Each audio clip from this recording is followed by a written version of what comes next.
Familia María Visión, es un gusto poderles saludar, darles la bienvenida a esta serie de programas especiales donde tenemos la bendición de poder entrevistar al doctor Ricardo Castañón, quien es muy conocido por muchos de ustedes por profundizar acerca de los milagros eucarísticos y otros temas espirituales que nos ayudan a crecer.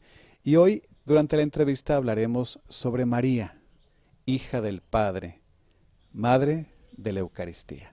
Doctor, bienvenido, gracias por concedernos esta entrevista. Estoy muy complacido de estar con ustedes en María Visión. Un saludo cordial para todos y muy complacido de tratar un tema tan bello como el de María, Madre de la Eucaristía, hija del Padre.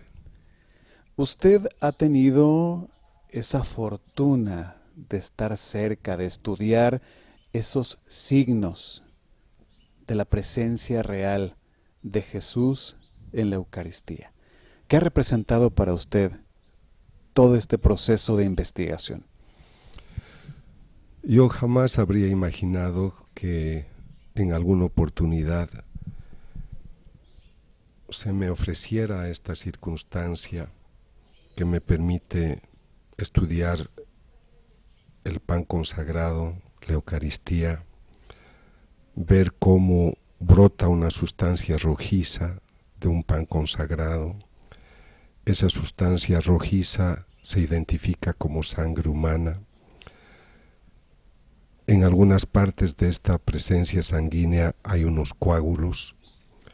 Los doctores en histopatología, expertos en medicina forense, descubren que se trata de tejido humano, carne, músculo del corazón, miocardio, ventrículo izquierdo vivo.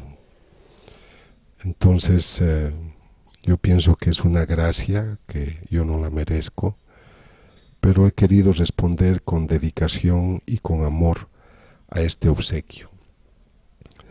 Y la experiencia la debo, la primera experiencia la debo al cardenal Jorge Bergoglio, porque él era el arzobispo de Buenos Aires el año 99, cuando me invitaron a estudiar 2 hostias que habían tenido esta efusión. Ese estudio fue el primero que realicé en 2 hostias, me tomó 6 años, y claro, todo eso me ha llevado a comprender mejor la dimensión espiritual, a entender la realidad de la Eucaristía. Yo desde entonces voy a misa todos los días. No quiero perder nunca el instante de la consagración, ese instante tan extraordinario de la transustanciación, cuando el sacerdote consagra, hace la oración y dice: y pido que por el poder del Espíritu Santo el pan se convierta en carne, el vino en sangre. Yo no me pierdo ese instante porque yo estudio el caso en el cual las personas, los creyentes, van a ver la misma hostia, la misma apariencia, el mismo accidente, el mismo vino, pero la sustancia ha cambiado.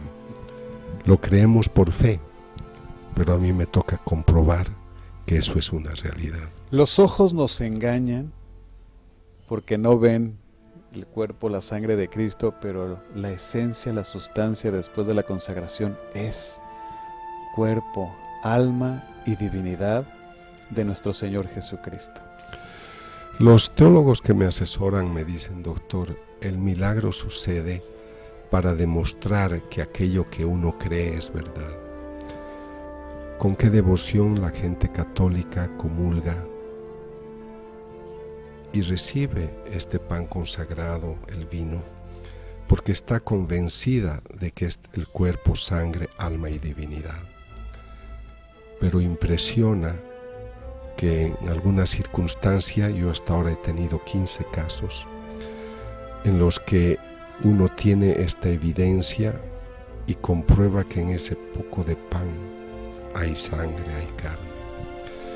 Y cuando hablo de esto en un ambiente científico, la experiencia es muy dramática para los que me escuchan, sobre todo para profesionales de la salud que no son creyentes, porque ellos saben muy bien que para tener sangre necesito médula ósea, un proceso que se conoce como hematopoiesis, que permite en un laboratorio interno de la médula ósea, o sea, en hueso, elaborar los elementos formes de la sangre como las plaquetas, los glóbulos rojos, los glóbulos blancos. Entonces estos profesionales se preguntan y dicen, ¿cómo es posible que en unas partículas de pan, que ni siquiera es abundante la partícula, yo tenga sangre viva?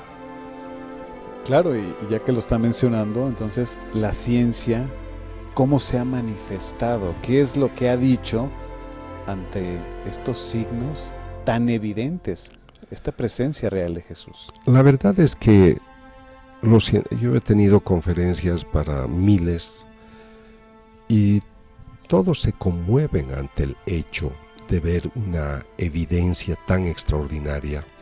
Además, yo dirijo las investigaciones, pero yo debo recurrir a los expertos en distintos sectores de la ciencia, y el 99% de los que han firmado los informes que yo incluyo en mis libros, por ejemplo en un libro que se llama Crónica de un milagro eucarístico o Más allá de la razón, ellos son no creyentes, pero obviamente yo he contratado sus servicios. En general ellos no saben que esto viene de una hostia y hacen el estudio a ciegas, pero les conmueve. Sin embargo, me dicen, doctor, qué fácil había sido ver algo que usted llama un milagro y no creer o que no impacte. Y esto tiene que ver a veces con el racionalismo de las personas, con esa distancia con la que se trata la vida espiritual y esa lejanía en la que hoy la sociedad moderna en muchos segmentos, particularmente en la ciencia, ha puesto a Dios. Entonces se sorprenden, quedan conmovidos, pero no lo suficiente como para decir yo cambio de vida. Porque ahí es donde radica la mayor importancia, ¿no? ¿De qué me sirve saber que Cristo se manifiesta en un pedazo de pan si no cambia mi vida, si no cambia mi amor hacia Él, que me hace también responder con amor en mi entorno? Por eso yo creo que hay una sentencia que se escucha a menudo: si tú estás bien dispuesto, si tú tienes fe, no necesitas pruebas. Pero si tú no quieres creer, ninguna prueba te va a ser suficiente. Yo trabajo mucho sobre el cerebro y el aprendizaje. Trato de explicar en unos talleres que se llaman de transformación interior por qué hacemos lo que no queremos hacer. Es la cita de Pablo cuando cuestiona y dice: ¿por qué hago el mal que no quiero y no hago el bien que quiero? Nosotros nos formamos, nos educamos y el cerebro va formando nuestros programas de conducta, nuestras huellas neurales. Entonces nosotros aprendemos lo que la sociedad nos va enseñando y el espíritu también nos hace sugerencias. Pero hoy nos hemos hecho muy sordos al espíritu, porque al menos en el campo científico de los muy avanzados en la ciencia, 96% de ellos no creen ni en Dios ni en la naturaleza espiritual. Así que en estos grupos decir, sabes, aquí está la presencia del Señor, ellos ven con curiosidad, ellos leen en el libro, ven una conclusión, pero nunca se van a arriesgar a publicar esta investigación en una revista científica, porque los propios lectores reclaman y dicen: ¿cómo vas a incluir esto si esto no es ciencia? A pesar de que científicamente estamos demostrando algo, pero lo que no les agrada es hablar de Dios.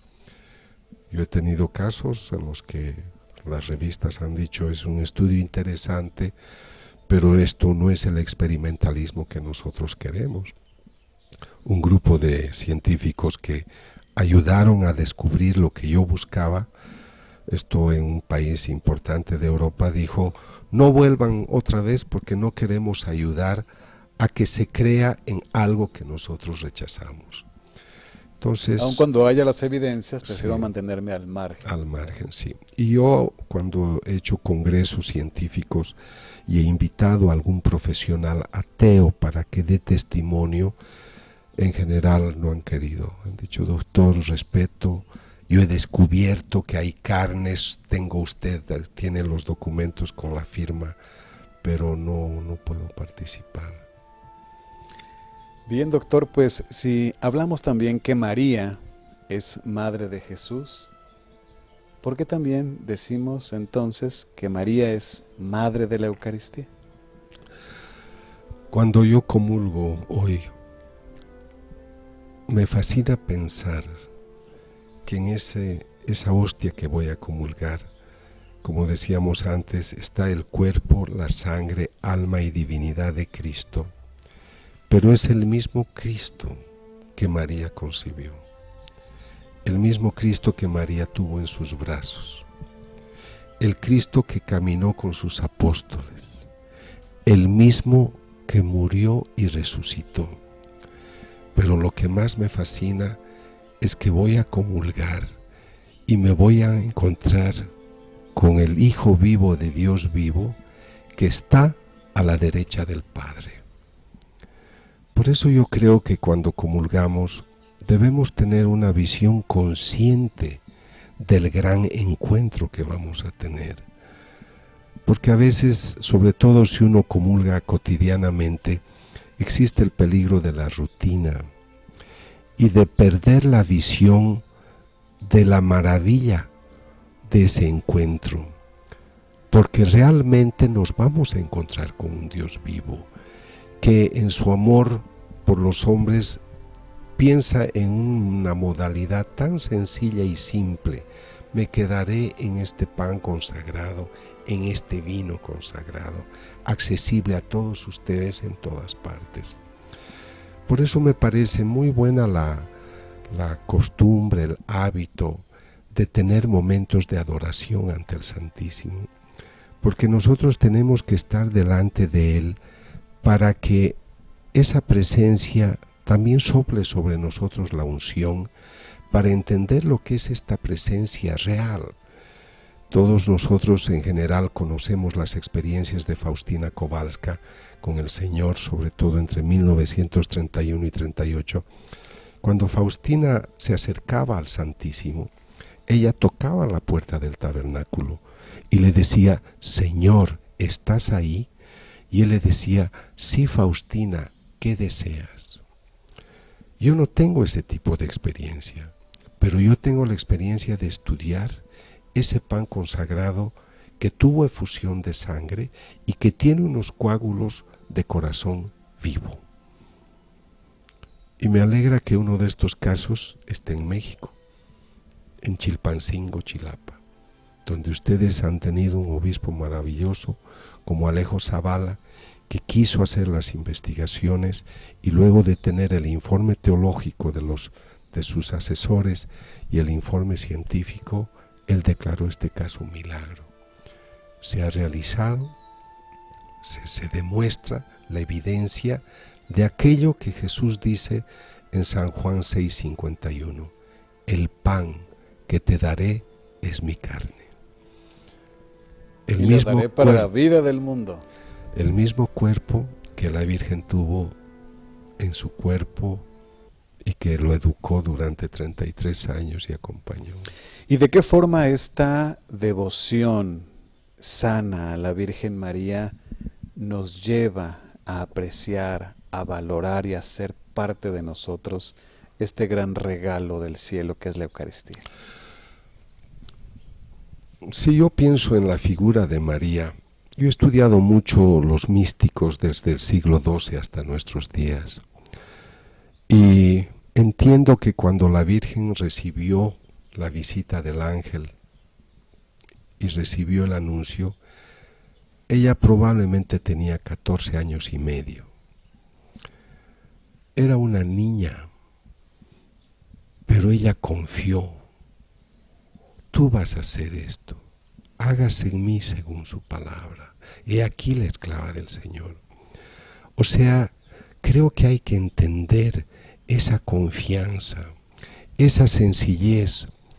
¿Por qué ocurren los milagros? Porque el milagro de Lanciano ocurrió en el siglo VIII porque el sacerdote dudaba. En el siglo XIII, en Bolsena, ocurre porque el sacerdote dudaba. Y muchos de los casos que yo he estudiado han tenido que ver con el maltrato a la Eucaristía, no solo con la duda. Pero ella dice, sí, es así, que sea como él dice. Es la persona espontánea de pensamiento complejo que se abre a una realidad y no pone condiciones. Que tal vez no comprende del todo, pero que confía porque ama a Dios profundamente. Claro, confía en Él. En cambio nosotros a veces queremos decirle al Señor lo que tiene que hacer Él. Tenemos una prueba grave en la vida y decimos, ¿por qué haces esto? ¿Por qué permites esto? O sea, en el fondo, ¿por qué no lo haces como pienso yo? Yo creo que la figura de María es una de las que nos tiene que fascinar por su sabiduría, por cómo se identifica con nuestra causa. Hijo, no tienen vino, pero ¿qué me va? No ha llegado mi hora. Hagan lo que Él les diga. Es la intercesora, es la que está atenta. ¿Por qué tenemos Fátima? ¿Por qué tenemos Lourdes? ¿Por qué hay Medjugorje? ¿Por qué tenemos estas experiencias tan Esta señora de hermosas? Guadalupe. Guadalupe, ustedes están tan bendecidos y gracias a ustedes estamos todos bendecidos. Porque ella es la intercesora, ella tiene que estar pendiente. Y creo que es la madre de la Eucaristía porque el Señor quiso quedarse en esa forma.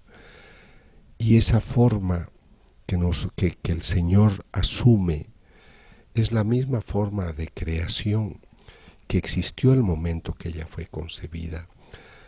El momento en el cual el sacerdote consagra, ese pan se va a convertir en algo vivo. Es así que la Virgen concibió, ella, lo dicen los místicos, que ella recibió que 3 gotas de sangre, esto no está en el Evangelio, pero son los relatos místicos, que 3 gotas de sangre que salen de su corazón se van al vientre y es con lo que se empieza a formar el cuerpo del Señor. Nosotros estamos comulgando esa presencia viva que tiene inicio en el cuerpo de María. Ahora me gusta pensar cuando ella va a visitar a su prima y el niño salta, Juan salta en el vientre de la madre, porque él a través de su espíritu está reconociendo, se estremece de esa presencia viva. Y pienso que lo mismo tuvo que sentir ya Juan mayor cuando está bautizando en el Jordán. Y tiene que haber sentido otra vez ese estremecimiento porque se acercaba el Salvador al que él debería bautizar. Bautizar, a mí me parece hermoso cuando escucho que se refieren a María como ese sagrario viviente, ¿no? Que el tabernáculo, el tabernáculo que después de que recibe el anuncio va al servicio de su prima y que ya lleva en su vientre a Jesús. Y a ella se le relaciona como ese tabernáculo, ese sagrario viviente, ¿no? Ese primer sagrario. Pero mire, esto que usted dice me permite hacerle un comentario importante, porque mucha gente me dice, doctor, ¿cuánto tiempo el Señor permanece con nosotros después de comulgar? Cuando Faustina Kowalska comulgaba, el Señor le decía, yo me quedo contigo hasta tu próxima Eucaristía. Así que el Señor nos quiere a todos nosotros como tabernáculos vivos. Y el Señor se queda en nosotros todo el tiempo que nosotros lo queramos tener. Por eso a mí me sorprende que a veces comulgamos, abrimos la boca, volvemos a nuestro sitio. A veces la gente se sale después de comulgar, no se queda hasta que termine la misa. Y a veces termina la misa y se empiezan a apagar las luces porque hay que salir. Claro, o no tenemos conciencia de a quién estamos recibiendo, ¿no? Porque ni siquiera nos preparamos. La confesión, estar limpios, ¿verdad? Estar en gracia para poder recibir a nuestro Señor. Muchas veces lo hacemos porque nos toca hacerlo para quedar bien con los demás, o no sé por qué motivos, pero nos falta a veces la preparación, la conciencia de esto tan hermoso que estamos recibiendo. Y también hay una condena en la Biblia, ¿no? Para aquel que recibe el cuerpo del Señor indignamente. Ya, o sea, su condenación. Yo estaba en una parroquia, estaba en oración, y el sacerdote estaba saliendo, o sea, marchándose a su casa. Y se acercó una persona, le dijo: Padre, ¿me puede dar la comunión a la rapidita? Le dije: hijita, no sabes lo que estás diciendo. Vuelve cuando empieza la Eucaristía y tendrás tu Eucaristía. Pero no me digas que te dé a la rapidita, a la carrerita, ¿no? Al Rey de Reyes. Entonces eso muestra que a veces no tenemos conciencia. Y que no nos podemos volver tampoco en alcancías de la Eucaristía, que se oye fuerte. Una vez lo escuché de un sacerdote y me pareció muy fuerte, pero es real, porque muchas veces estamos nada más recibiendo y recibiendo al Señor, pero no estamos permitiendo que Él haga su obra en nosotros. Como decía San León Magno, aquel que recibe el cuerpo y la sangre del Señor no tiende a otra cosa que convertirse en aquello que come. Estamos llamados a ser otros Cristos, a cristificarnos en base que lo vamos recibiendo. En algunos lugares donde hacen adoración, me dicen: doctor, no sé qué decirle al Señor. Me paso media hora, una hora y veo el reloj. Le dije: pero tú estabas tomando un café con tu amiga y te he visto hablar 2 horas. Nosotros no estamos comprendiendo que estamos ante el Hijo vivo de Dios vivo, ante una persona que nos mira, que piensa, que nos ama, que está atenta a nuestras solicitudes, y que si decide quedarse 24 horas al día en un tabernáculo es porque está esperando nuestra visita. Así que yo creo que algo que la gente debe comprender es que es una persona, que no es una caja misteriosa en la que hay un ente que no sabemos qué hace ahí, o que sospecho lo que hace, pero no sabemos construir una imagen, un diálogo con este Dios vivo. Creo que por eso la evangelización, la catequesis debe trabajar mucho para transmitir el concepto de esta presencia viva, de un Cristo vivo, pendiente de cada uno de nosotros. ¿Cómo podemos concluir este tema, doctor? Cuando yo hablo al público, en general mi público, aunque hablo también en iglesias, es el ambiente de los no creyentes. Entonces yo lo que trato es de llevar ese mensaje de que toda esta historia que leemos en nuestros libros sagrados es una realidad. Por ejemplo, leemos de que Dios crea el mundo, el universo, y la cita del versículo 2 en Génesis 1:2 dice: y el Espíritu de Dios se movía sobre las aguas. Yo me sirvo de mis investigaciones sobre milagros eucarísticos para demostrar que la naturaleza espiritual existe y se manifiesta, porque en la consagración el sacerdote lo que ha hecho ha sido invocar al Espíritu Santo, repetir las palabras de Jesús y él como consagrado actuar. Las 3 variables son espirituales, y tengo un pan con carne, con sangre. Entonces yo les digo a los científicos, aquí no hay un disparo de positrones, aquí no hay un choque de positrones, no hay ondas electromagnéticas, no hay rayos láser, es solo una oración.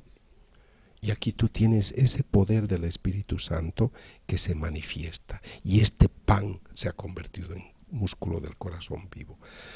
Así que yo creo que hay que entender que vivimos una realidad demasiado extraordinaria, que todo ese universo, que todo lo que nos han contado nuestros padres, nos enseña nuestra iglesia, que todo eso es verdad, que tenemos un Dios que, como dice el texto sagrado, tiene ojos y ve, no es que no ve, tiene boca y habla, es un Dios vivo. Y por eso creo que todos estos proyectos de ustedes, estos programas, son siempre un aporte para que la gente tenga estos momentos de reflexión, y a partir de estos diálogos, pues su relación con Dios sean con una persona viva, muy interesada en el destino de todos los hombres. Por eso ha buscado esa forma de quedarse en medio de nosotros hasta el final de los tiempos. Muchas gracias por esto que nos ha compartido. Finalmente, ¿dónde se le puede localizar? ¿Dónde puede las personas adquirir material para seguir meditando sobre todo esto que es tan valioso? Tenemos una página en Colombia que es www.latiendadeldiscipulo.com, latiendadeldiscipulo.com, ahí tienen los libros, y en Amazon van a encontrar todos los libros, tanto físicos como electrónicos. Muchas gracias, doctor, y pidámosle a María que nos ayude a amar a su Hijo tanto como ella lo amó desde el principio y que a través de la Eucaristía se quede con nosotros para que transforme nuestra vida y nos haga ser verdaderos discípulos que tanto necesita el mundo de hoy. Que Dios les bendiga. Gracias, doctor. Hasta la próxima.